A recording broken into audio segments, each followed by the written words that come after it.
Hello అండి, welcome back to kitchen bonanza. నేను మీ రమ్యశ్రీ. ఈరోజు మనము సింపుల్ అండ్ టేస్టీగా ఉండే క్యాబేజ్ ఫ్రైని అయితే ప్రిపేర్ చేసుకుందామండి. చాలా బాగుంటుంది. అసలు క్యాబేజ్ ఇష్టపడిన వాళ్ళు కూడా తినేస్తారు, అంత టేస్టీగా ఉంటుంది. చపాతీ అలాగే రైస్లోకి అయితే మంచి కాంబినేషను. మీరు కూడా ఒకసారి తప్పకుండా ట్రై చేయండి ఈ సింపుల్ అండ్ టేస్టీ క్యాబేజ్ కర్రీని. ఇప్పుడు నేను ఇక్కడ అరకిలో క్యాబేజ్ని తీసుకున్నానండి. ఇలా సన్నగా పొడవుగా కట్ చేసేసుకున్నాను. ఎంత వీలైతే అంత సన్నగా కట్ చేసుకోండి, ఎందుకంటే మనకి క్యాబేజ్ ఉడకడానికి తొందరగా అవుతుందన్నమాట. ఇప్పుడు దీంట్లోకి సరిపడా నీళ్ళని యాడ్ చేసుకొని ఒక 2-3 సార్లు క్యాబేజ్ని బాగా వాష్ చేసేసుకుందామండి. ఇప్పుడు క్యాబేజ్ని వాష్ చేసేసుకుంటున్నాం కదండి, దీనిని పక్కన పెట్టేసుకొని ఇప్పుడు స్టవ్ వెలిగించేసి ఒక ప్యాన్ పెట్టుకుందాము. ప్యాన్ మంచిగా వేడెక్కాక దాంట్లోకి సరిపడా ఆయిల్ని వేసుకుందామండి. మీరు కావాలంటే గిన్నెలో కూడా చేసుకోవచ్చండి, కడాయిలో కూడా చేసుకోవచ్చు. నాన్ స్టిక్ ప్యాన్లో అయితే ఫ్రై అనేది చాలా టేస్టీగా తయారవుతుందన్నమాట. అసలు మనము నీళ్ళని యాడ్ చేయకుండానే ఈ కర్రీని అయితే చేస్తున్నాము, ఈ ఫ్రైని. అందుకని చెప్పేసి నేను ఇక్కడ నాన్ స్టిక్ది తీసుకున్నాను. మీరు కడాయిలో కూడా చేసుకోవచ్చు. ఇప్పుడు 5 టేబుల్ స్పూన్ల ఆయిల్ వేసాం కదండి. ఆయిల్ మంచిగా వేడెక్కాక ఒక 2 టేబుల్ స్పూన్ల శనగపప్పు వేసానండి. నేను ఇక్కడ పోపు దినుసులు వేయలేదు, మీకు ఇష్టం ఉంటే పోపు దినుసులు వేసుకోండి. ఇప్పుడు శనగపప్పు వేగుతూ ఉంది కదండి, ఒక 5 నుంచి 6 వరకు పచ్చిమిర్చిలని ఇలా మధ్యలో కట్ చేసి వేసానండి. మీరు కావాలంటే చిన్న చిన్న ముక్కలుగా కూడా కట్ చేసి వేసుకోవచ్చు. అలాగే క్యారెట్ని కూడా ఇలా సన్నగా కట్ చేసి వేసుకున్నాను. టేస్ట్ చాలా బాగుంటుందండి క్యాబేజ్ ఇంకా క్యారెట్. అలాగే మనం శనగపప్పు కూడా వేసాం కదా, మధ్య మధ్యలో తింటూ ఉంటే ఆ టేస్ట్ అనేది చాలా బాగా తెలుస్తుంది మనకి.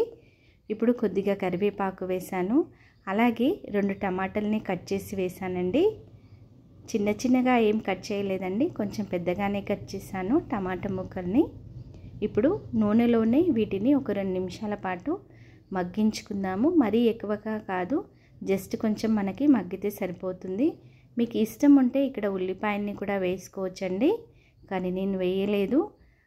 ఇప్పుడు అవి వేగుతూ ఉండగా 1/2 టీ స్పూన్ వరకు పసుపుని వేసానండి. ఇది కూడా కొంచెం పచ్చివాసన పోయేంతవరకు వేయించుకుందాము. ఇప్పుడు 2 నిమిషాలు అయిపోయింది కదండి.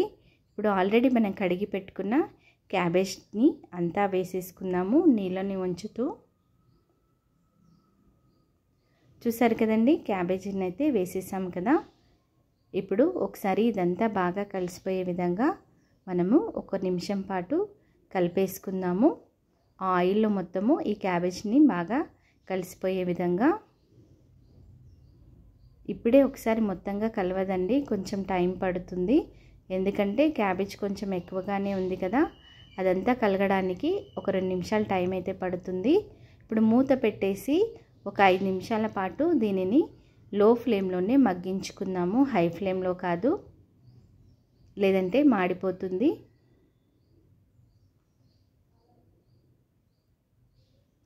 ఇప్పుడు మనం మూత పెట్టేసుకుందామండి. ఒక 5 నిమిషాల పాటు ఉడికించుకున్నాక మళ్ళీ మనం మూత తీసి చూద్దాము. 5 నిమిషాలు అయింది కదండి. ఇప్పుడు మనకి క్యాబేజ్ కొంచెం ఉడికిపోయిందనమాట. చూసారు కదా, ముందు చాలా ఎక్కువగా ఉండే కదా, ఇప్పుడు సగం వరకు అయ్యిందనమాట. ఇప్పుడు లో ఫ్లేమ్లోనే మనము దీనినంతా కూడా ఉడికించుకుందాము. ఇప్పుడు పైనుంచి కింది వరకు బాగా కలిపేసుకుందామండి. చూసారు కదండి ఎంత బాగుందో క్యాబేజ్ కర్రీ, చాలా బాగుంటుందండి. మీరు కూడా ఒకసారి తప్పకుండా ట్రై చేయండి. ఆ శనగపప్పు ఇంకా క్యారెట్ వేసాం కదా, చాలా టేస్టీగా ఉంటుంది. అసలు ఇష్టపడని వాళ్ళు కూడా చాలా ఇష్టంగా తింటారనమాట. ఇలా చేసి పెట్టారంటే ఒక్కసారి చేసి పెట్టండి, మీ వాళ్ళే అడుగుతూ ఉంటారు. వీక్లీ వన్స్ అన్నా కూడా మీరు చేస్తానండి, అంత టేస్టీగా ఉంటుంది ఈ క్యాబేజ్ ఫ్రై అన్నమాట. ఇప్పుడు ఇంకా కొన్ని నీళ్ళు ఉన్నాయి చూసారు కదండి, ఇంకా మనము దీనిని ఉడికించుకుందాము. ఇప్పుడు దీంట్లోకి రుచికి సరిపడా ఉప్పుని వేసుకుందాము. అలాగే రుచికి సరిపడా కారము, ఆల్రెడీ మనం పచ్చిమిర్చిలను వేసాం కదా, మనము చూసి వేసుకుందాము. నేను ఇక్కడ 1 టేబుల్ స్పూన్ వేసాను కారాన్ని. 1/2 కేజీ క్యాబేజ్ ఉంది కదా మనకి, ఆల్రెడీ మనం పచ్చిమిర్చిలను వేసాం కాబట్టి చూసి యాడ్ చేసి వేసుకోండి. ఇప్పుడంతా కూడా అది బాగా కలిసిపోయే విధంగా ఒక 2 నిమిషాల పాటు కలిపేసుకుందామండి. చూసారు కదండి, ఇప్పుడు కలిపేసుకున్నాం కదా, ఇంకా కొంచెం వాటర్ ఉంది. అలాగే మనకి ఇంకా క్యాబేజ్ కూడా ఇంకా ఉడకాలి.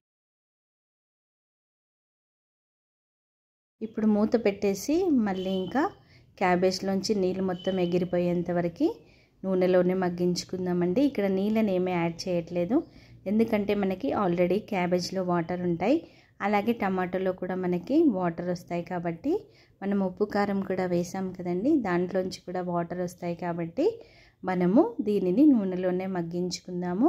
ఇప్పుడు 5 నిమిషాలు అయిపోయింది కదండి, ఒకసారి కలిపేసుకుందాము.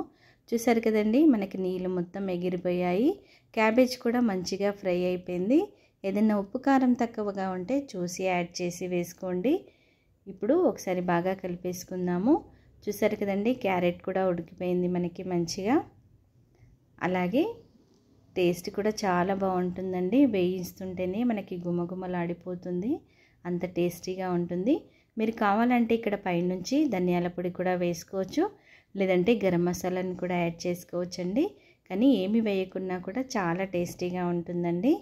ఇప్పుడు ఒకసారి దీంట్లోకి ఒక గుప్పడి వరకు సన్నగా కట్ చేసుకున్న కొత్తిమీరని యాడ్ చేసేసుకుందామండి. ఇప్పుడు కొత్తిమీర వేసుకున్నాక ఒకసారి కలిపేసుకుందాము. ఏ కూరలో అయినా కూడా మనం కొంచెం కొత్తిమీర వేసామనుకోండి, ఆ టేస్ట్ అనేది చాలా బాగా పెరుగుతుందండి.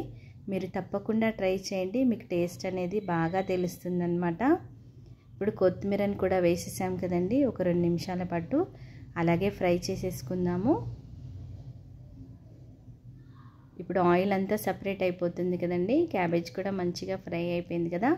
ఇప్పుడు దీనిని స్టవ్ ఆఫ్ చేసేసుకొని వేడివేడిగా కానీ చల్లచల్లగా కానీ మనం సర్వ్ చేసేసుకోవచ్చు.